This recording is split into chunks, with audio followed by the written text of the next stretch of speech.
pulni desa bir-birlarin talaydi. Qadringga emas mansabingga qaraydi. Joyi kelsa o'limingga yaraydi. Iymoni yo'q tiriklardan qo'rqaman. Insofi yo'q tiriklardan qo'rqaman. Dil og'ritib yuragingni ezarlar. Tinch qo'ymaydi shirin baxting buzarlar. Qarindoshlik rishtalarin uzarlar. Iymoni yo'q tiriklardan qo'rqaman. Dil og'ritib yuragingni ezarlar. Tinch qo'ymaydi shirin baxting buzarlar. Qarindoshlik rishtalarin buzarlar.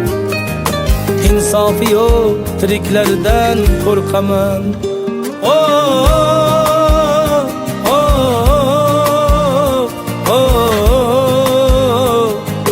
Iymoni yo'q tiriklardan qo'rqaman.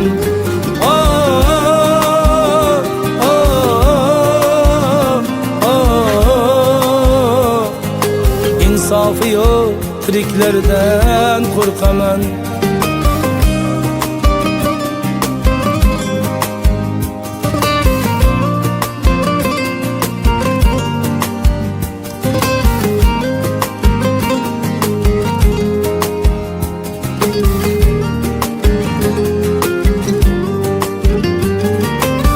G'arazlarga to'lib toshgan dillari, o'zini aldar hatto tillari.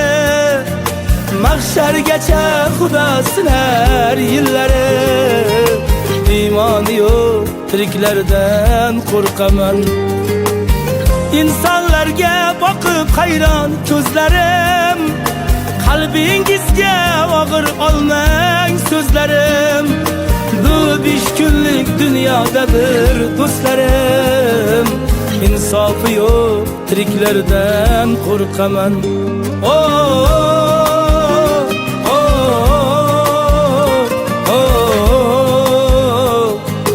Iymoni yo'q tiriklardan qo'rqaman.